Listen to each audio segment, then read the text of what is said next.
Hi, and welcome to How Humans Heal. I'm Dr. Donnie Wilson, and today I'm going to be interviewing Michelle Burke. She is the Hot Mess Alchemist, and she is author of Hot Mess Magic. So I'm just going to let Michelle tell you all about that and what she does. I'm really excited about this conversation. Thanks for joining me, Michelle. Thanks for having me. I live by this philosophy that each and every one of us is a hot mess, whether we want to admit it or not. And it's through those low points in our lives that we grow, we transform, we learn the most. And as the hot mess alchemist, I help you heal from the inside out. Because we take so much focus on the outside and, changing our outside world, let's bring in more abundance, prosperity, money, clients, etc. And then we sit there and we wonder, well, wait, I'm doing all the things that everyone says to do. I'm working with the coach. I'm reading the right books. I'm doing my meditations and my affirmations and my intentions and my mantras and everything else. But why isn't stuff shifting? So And you're there's helping that people go shift from within. within. And it's so beautiful. And maybe even start by telling us, like, how did you get to doing this? How did you yourself transform into the work you're doing? So I have a background in science. I was a middle school science teacher, and I realized that teaching to the test was crushing my soul. And I was in that part of my spiritual awakening and just quit. I quit my teaching job and moved with nothing lined up and started a business all at the same time. Because that's what a normal person does.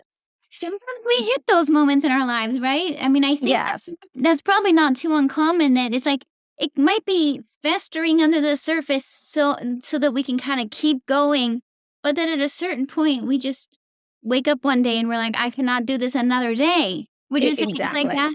that? That's exactly the way that it was. And at first, I thought it was the school that I was teaching in, because I was teaching in a school for um, troubled students, socially, emotionally, and behaviorally disturbed students. So, it was a tough population, to work with. But I quit, I moved, and I took a 1-year maternity leave replacement. And it was in a public school, and it was being back in that public school environment that I just realized it's not teaching, it's me.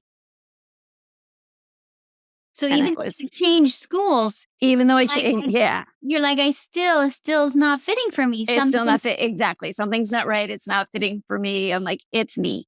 Like it. Oh, and that's where with the first business that I had, I started with a network marketing company. So I shifted and put all of my focus into that network marketing company. And that was where I started as I was growing and expanding and shifting and transforming. So did the business that I had, which has led me to where I am now. And were you at that time, I'm just curious, were you doing some work on yourself? Like, had you been kind of like maybe doing some emotional processing or connecting with yourself more? I was starting to, I was in the beginning stages of my spiritual awakening, my Kundalini awakening, and really realized that part of the reason why I needed to move. My mom kept saying to me, "It feels like you're running away from something. It feels like you're running away from something." I'm like, "No, I'm not. I'm not. I'm not." But as I look back at it, I was running away from a life that no longer served me, a life that I had outgrown, relationships, friendships that I had outgrown. Yeah. And I think that's the thing is if you are a person who's growing emotionally sometimes then and becoming more aware of yourself and your passions Yeah. and purpose, then you start to realize, hey, I'm not that my life doesn't match me anymore. Yeah. And it's stepping into that new version of yourself. Now, is that the definition of a hot mess, would you say? Like, what's the definition of a hot mess? I look at the definition of a hot mess as someone who can see so many different definitions, but when you're going through something or like life just feels like it's being turned upside down, left, right. The image that's coming to my mind right now is if you're in a snow globe. And someone has picked up the snow globe and is shaking it, and like everything is all around you. It's like you just want the dust to settle, Because so that it's you can like limbo. You're like almost in limbo. exactly, Right? It's like you're glad things are changing, but you don't know where you're going to land, huh? exactly. And it's the same thing like with the snow globe. You don't know when everything is gonna settle down at the bottom. Now, how long ago was this for you? Like, how long was that? So this was 2012. So So, I like a taught. decade or how long did the I, whole process take, would you say?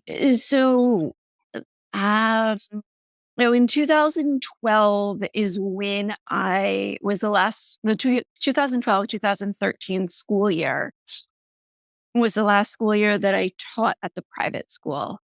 And then the 2013, 2014 school year was the last school year that I officially taught. And then it's been this transformation process in the meantime of In the of yeah. learning about yourself, but it sounds like also learning that you wanted to be able to help others in the same situation. Is somewhat, yeah. I've always been someone who loves helping people. I mean, as a teacher, you kind of have to have that passion of wanting to help others. And that was where I was. I get great joy and great pleasure when I see an individual gain that clarity, watching them go through that transformation process. When that light bulb goes off for you, and you're like, oh my God, Michelle, I just realized. It's like, yes, yes, yes.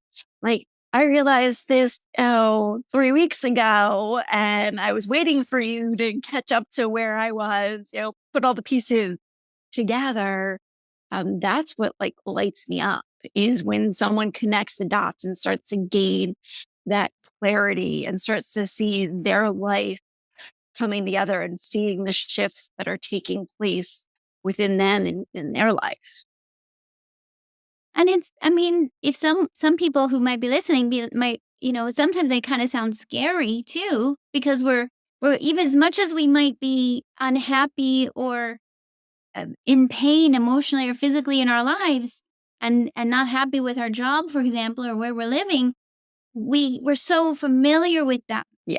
that considering a change can feel scary. Is that, as you find that a lot of people describe that? Yeah, a lot of people do get that scare or that scared feeling because, like you said, we're so used to being in our comfort zones. But change doesn't happen in a comfort zone. And it's our ego that's keeping us safe. It's doing its job. Our ego's job is to protect us and to keep us safe. Doing its job, keeping us in our comfort zone. But we have to reach that point where we get real, raw, and honest with ourselves and sit down and have that conversation with our ego, thanking it for doing its job, for keeping us safe, and saying, well, I'm going to do this anyway. Now it's like when the kid wants to venture out and the parents like, no, no, no, like you're going to get hurt. You're going to get hurt. And he's like, I'll be fine, mom. I'll be fine, mom. And it's like the kid ventures off, does what they're, whatever crazy thing it was they wanted to do, and they're totally fine. And it's like, you gotta let your ego know that I'm going to be fine. I'm going to do this anyway, whether you want me to or not. And just taking that leap. And for some people, it's taking that big leap. And for other people, they feel more comfortable just doing it, baby steps. Yeah, it's good to know that that's also possible, right? That you can kind of Yeah, go, let me make one change at a time and kind of, you might have the bigger vision in mind, but you might be like, okay, let me just head that direction little by little. You find? little by little. Yeah, because when we start, for some people, when we start doing big changes right away, it shocks our system. And we can put ourselves, because it doesn't feel safe in our bodies. And that's where if we do certain things, small steps at a time, it starts to feel safe and comfortable in the body because our body knows, okay, nothing bad is going to happen. And then we can take those bigger steps. Are there tools? Because I think you work with people to help them through this process, Yes. right? Are there, what are the tools that you use that you find are helping people, once they kind of say, you know what, I know I need to make some change in my life, but I just need some guidance how to do it. Curious how what you find is you, and I'm sure it varies from person to person, but what do you find is helpful? Yeah, it does vary from person to person. I use a lot of meditation, um, and then what I like to call body set, because we're so focused on mindset, but diving deeper into the body and connecting the body to the mind, not the other way around. Like we think mind, body, but let's switch it and do body to mind. I like that. So, and connecting inward with our bodies and our nervous systems and what feelings are coming up, and then also utilizing different aspects within traditional Chinese medicine and acupressure points, and looking at, if you're telling me that you're struggling to let go, oh, letting go is issues with letting go is all stored in the large intestines. So I'm going to give you the large intestine point, to rub, and we'll, talk through different things that are coming up, like as you're rubbing that point. And some people will say, I mean, I've even experienced it myself, is to, oh, well, wait, I can start to feel a little movement going on down there. It was like, that's good. It was like, don't be surprised if, later on today, you're heading to the bathroom. Like, really? It's like, yeah, it's letting go. You're letting go of what no longer serves you. You're letting go. You're starting to move that stagnant energy within your body and releasing things that no longer serve you, which is the role of our, intestinal system, to release, the waste, what no longer serves us. That's amazing, isn't it? I mean, I love that you're bringing up this mind body connection, and that we so much of the time are kind of living in our minds, right? And Yes. we're going just by what we're thinking, and we're planning, and we're organizing, and we're worrying, and we're all in the mind. And we sometimes I find that people even, I mean, I did myself, forget that we're even living in a human body, or that it's connected, and like you, Yes. yeah, that it's a two-way street. It's not just mind to body, that it's the body goes back to the mind. So a lot of times what we experience gets stored in the body. And if we help connect with our body, we can help heal our mind. So yeah, tell us more about that. Like, what is this mind, body, mind, and how can people even just, I mean, I love how you were just saying, you can use acupressure. Are there other ways that you suggest people to sort of like reconnect their body mind connection? Um, li- Listen to your body. Tap back in to your body, and doing like this simple little thing. Like when you wake up in the morning, like so many of us, we reach for our phones. Like just lay there for a minute and say good morning to yourself and ask yourself, like, how am I feeling today? Oh, Amazing. Mm, on a scale of, 1 to 10, how does my body feel today? what is going to rejuvenate my body today? It might be going for a walk. It might be, oh, you know what? It's been forever since I've had French toast for breakfast. What? Yeah, let's have some French toast with, strawberries and, blueberries, for breakfast. Like, listen to what your body is telling you. And also when you're doing some of those everyday tasks, like there's a reason why we resist doing certain things. Like, so if you're resisting doing something, if it doesn't feel safe in your body, ask yourself why. Like, why am I resisting? Like, stop for a second. Like, why don't I want to email this person? Why don't I want to make this phone call? Why do I have this anxiety that's coming up when I talk about, a certain individual? Really listen to what your body is telling you. And then also in doing those everyday things, eating, for example, like something as simple as, eating breakfast.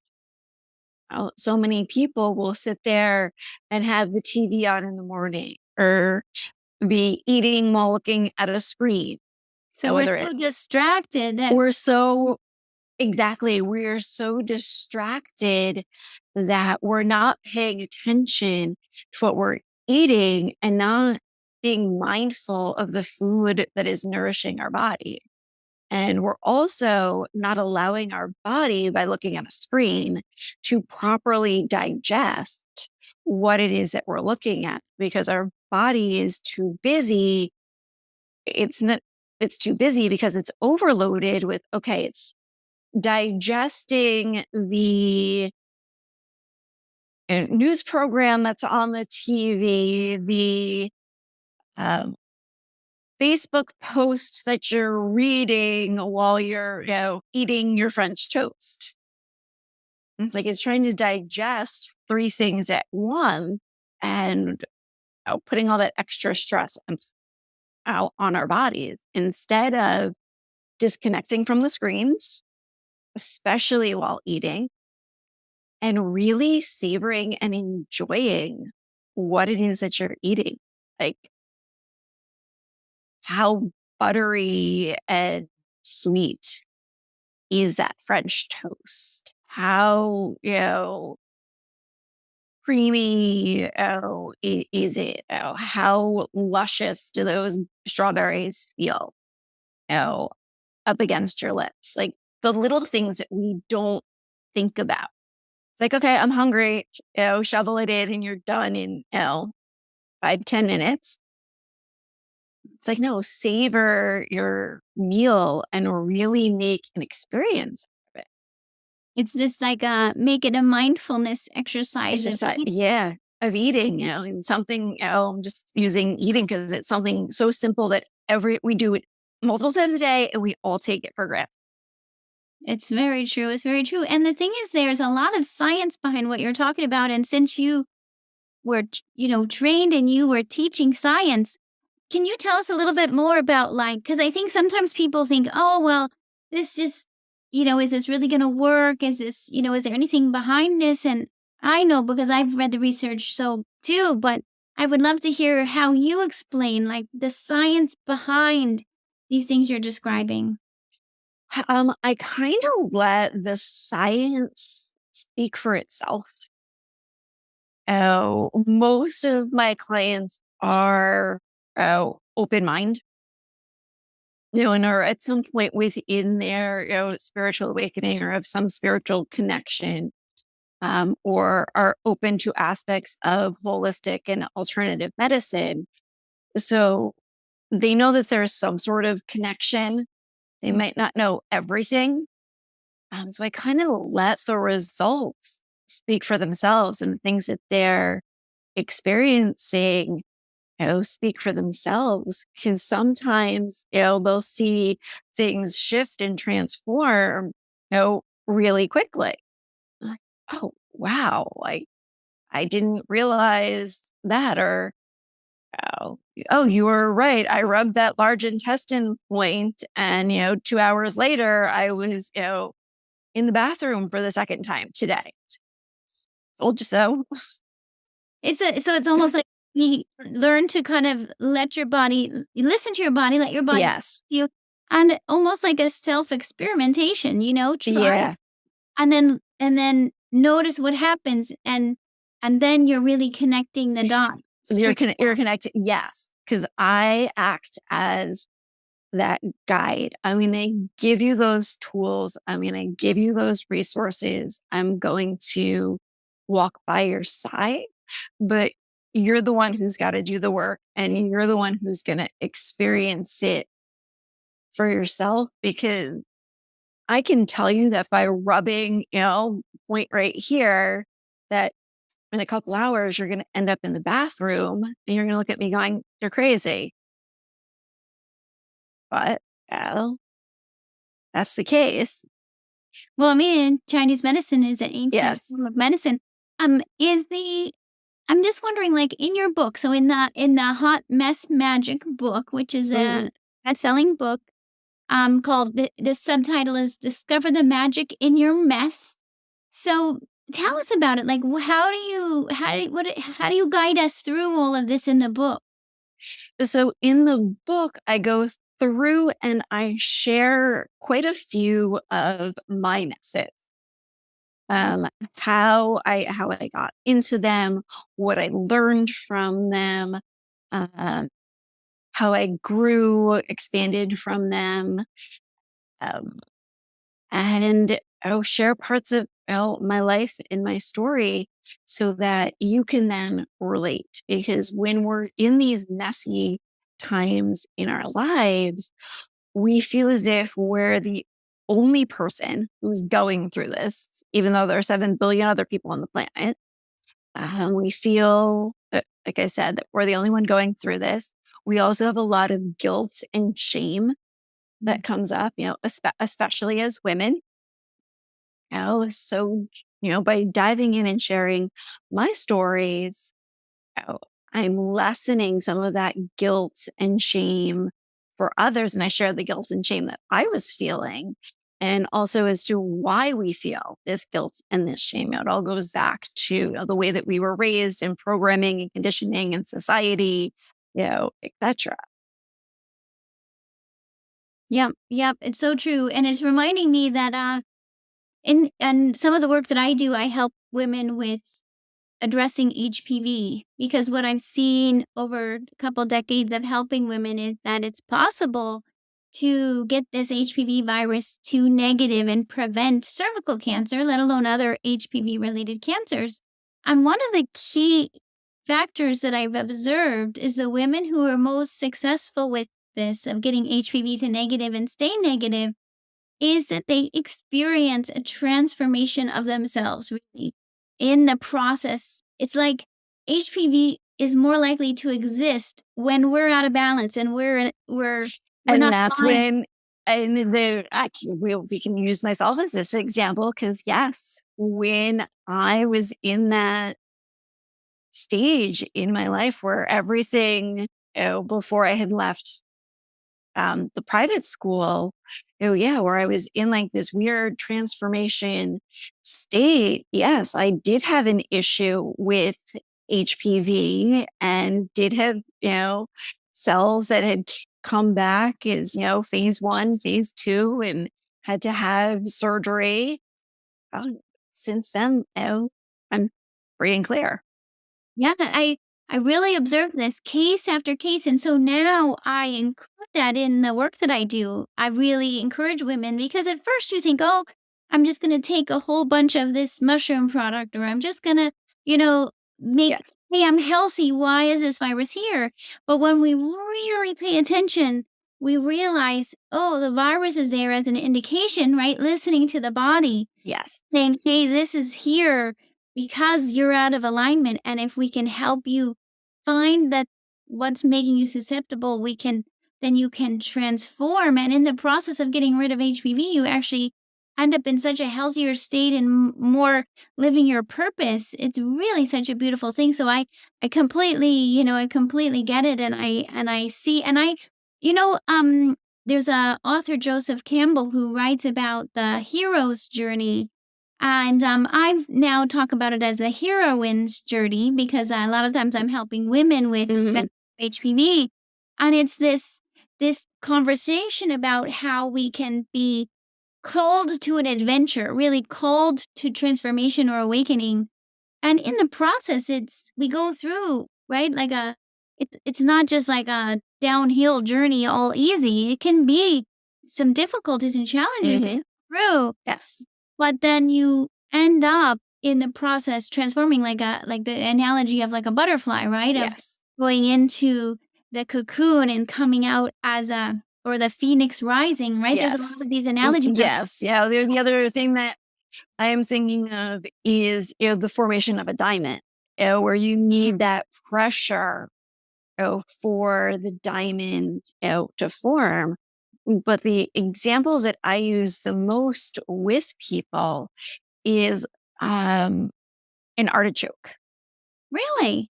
Yes, because with an artichoke, we peel back the leaves, we peel back the layers to get to the heart.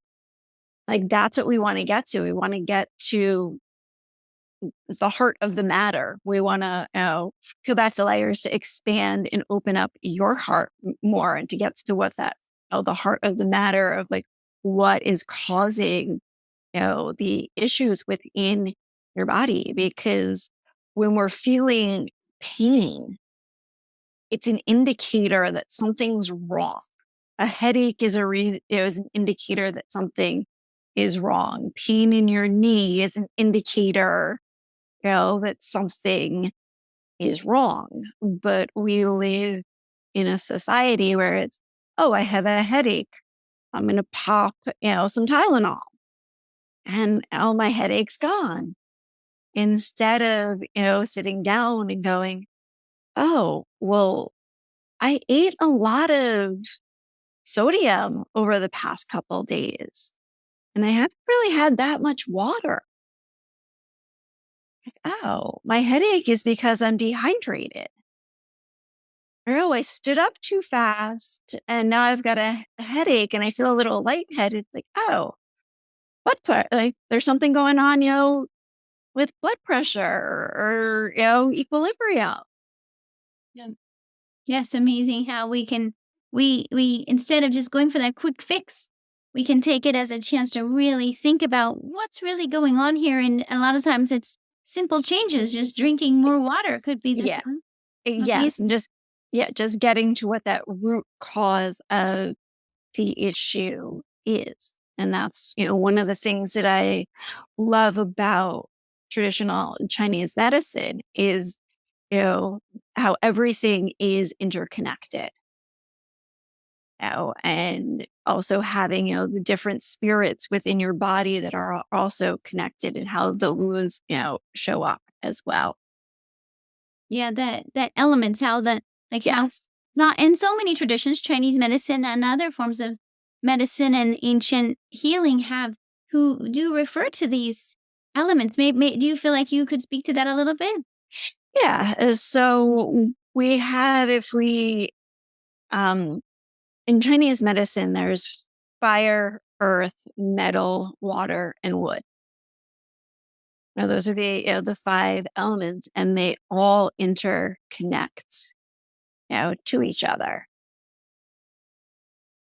And Fire, yeah, interconnections, right? We start to realize that, yeah, how much our bodies like it's not just like so much in medicine we just focus on one area of the body, but it doesn't really help us understand these interconnections within us. yes. They're And natural. then in each element, there are organs, that make up that element, and then within that organ system, there are different emotions that we store, in the body.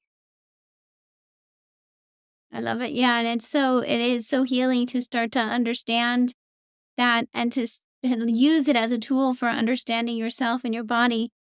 is and I love the artichoke analogy, by the way. I really love that book because it's also getting to the heart, which is so often I think we're disconnected from our not just our, physical heart, our emotional heart, our spiritual heart, right? Mm-hmm. And if we look at it as an archer, like the heart is the best part. It really is. I'm actually now craving eating an artichoke. I'll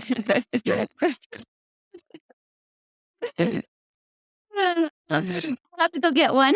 Yes. A little artichoke pizza or some antipasto or something. I love it. Now, I also saw you referring to waves as an analogy. How did tell us more about that? How looking at what we experience in life and as waves, right? We can draw from more from nature to understand. Yes. So uh, last year, my dad passed away, and I had a friend who had asked me afterwards, she's like, "How are you doing?" And I responded because I was remembering like self talk, or like we're so accustomed to saying like I'm miserable, I'm awful, like I didn't want to get out of bed, etc. And I just said to her, I'm like, I'm riding the wave. And just riding those waves of emotions and truly honoring what it is that you're feeling. And that became my mantra for all of last year. It was the first thing on my to-do list every single day was honor what you're feeling. So if I didn't want to get out of bed because my body was just like, nope, we're not getting out of bed today. I didn't get out of bed. If I wanted whiskey and ice cream, which I lived on for about a week, that's that's what I gave. That's what I gave myself. I gave myself permission to truly honor what it was that I was feeling. And as women, we're so often taught to suppress our emotion. Like, well, if you cry too much, you're too sensitive. If you're letting your anger and your frustration out, you're classified, as a bitch. It's like, no, I'm just expressing myself. I'm just being me. So that's where riding that weed and really giving yourself permission. If you're angry, get that anger and that frustration out. I was having full blown temper tantrums on the beach in January and February. Um, I did a month worth of, tried a month's worth of kickboxing and fell in love with it. Just finding those ways to, one, move your body, and two, to get those, what it is that you're feeling out, to express it in some way, shape, or form. Keep it moving. Wow. And Yeah. one thing I notice is in the language that you use and as we're discussing this, I really sense there's this unconditionality, right? To say discover the magic in your mess because a lot of times we're judgmental about mess and Yes. Yes. right? We're so like, oh, I'm not supposed to be messy. I'm supposed to have it all figured out already. And as you said, we're not even supposed to feel some of these feelings. So you're just Yes. let yourself be messy and accept it and be unconditional and be forgiving and gentle with yourself. And if that means you might be breaking rules that were made who knows when by who knows. Exactly. Exactly. That's where the first line in my book says, ladies, oh, ladies, let's face it, each and every one of you is in a hot effing mess. Your mom, your Aunt Sally, your bestie. Oh, yeah, she's really a mess. She wouldn't be your bestie if she wasn't. That's like, we have to normalize the fact that we're human and that nobody has it together. And I feel over the past you know, 20 years or so since, social media has been, present. And we've been living in this, facade of, social media perfect. Like, no, just because you're seeing the, new purse, the new, Louis Vuitton bag that the person is sharing, oh, doesn't mean that they don't have, $20,000 worth of credit card debt. Which there's nothing the matter if you have credit card debt. We also look at debt wrong in this country, but it's a whole other conversation. Um, so it's normalizing that no one's perfect. Why do we, also if we look at it as, why do we like reading People magazine? Why do we like tuning into like TMZ and seeing like what's going on in celebrities' lives? Like they're human just like us. And they've got the money and the money and all the resources available to them. And how many of them are a hot mess? And that's why we're looking at them to try to make ourselves feel better. It's like nobody's life is perfect and everybody needs help. Not about, and so really, it's not about trying to be perfect. It's about allowing yourself to just be human. Just be human. Like we're human. We're messy. We forget also that we are animals, and animals in general are messy. I'm just saying different aspects, but like, okay, let's normalize being a mess. Let's take the stigma off of, you know, things that are going on in your life. Take the stigma off of, getting divorced or having your car repossessed or going through financial struggles. It's like they're normal. Um, yeah, I love that. I think that's beautiful, and to really being learning, we have to teach ourselves to let go of the control, right? Because to Yes. the extent that we're trying to control everything, we're just stressing ourselves in an unhealthy way, and it's not. We're getting actually further from ourselves instead of Yes. closer to ourselves. Yes. And when we are trying to control, we're also putting ourselves in that tunnel vision. And we're missing other opportunities and we're missing the way other things can show up. So because we become so fixated on, okay, it has to show up just this way.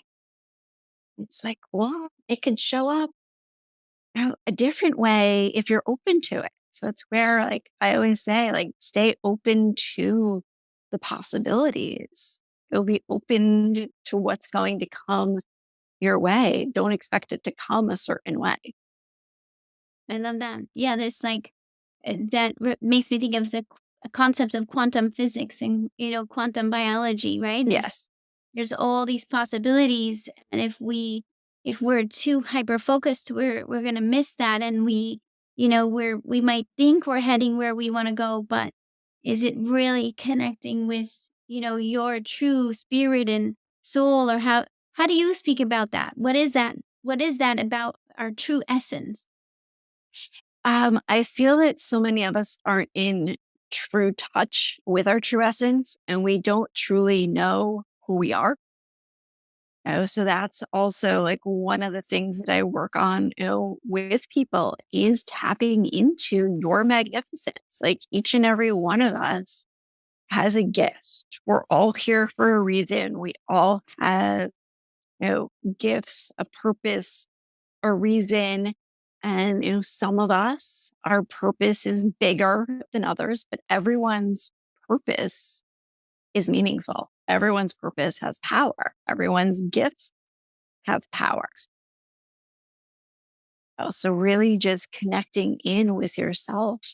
And that also goes back to the way that we're raised and programming and conditioning and just surrendering that like those habits, those mindsets from our parents or our grandparents, that we're like, you know what, that really doesn't resonate with me.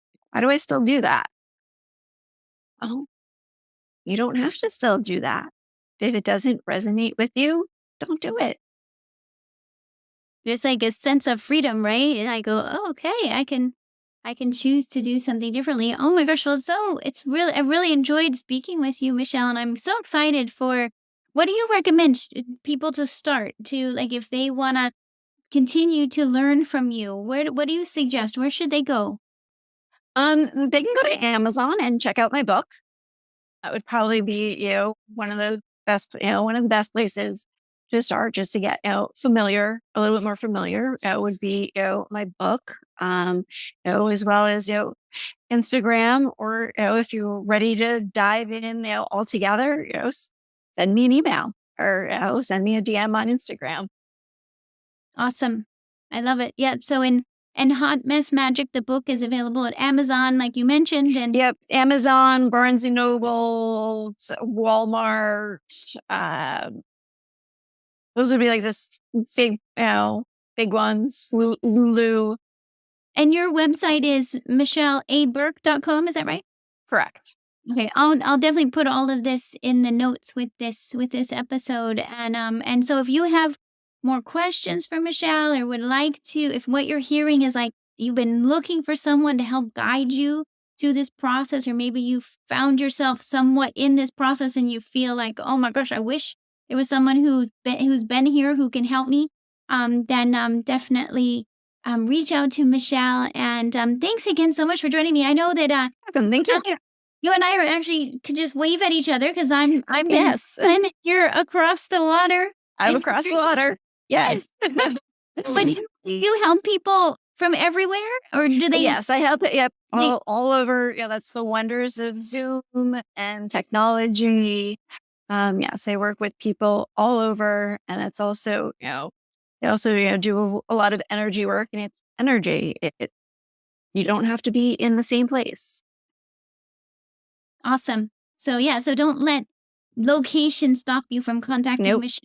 And it's beautiful. I know I love being able to help people wherever they are, whatever time it is. Yes. I think we don't have to be limited by space and time. We can create these kind of connections, and actually the connections are there. It's just choosing to realize it and use it to help benefit us in our health. So oh my Yes. gosh, thank you so much for You're teaching welcome. about this today, and I look forward to staying in touch with you. Thank you. Thanks. Same here. Thanks for having me.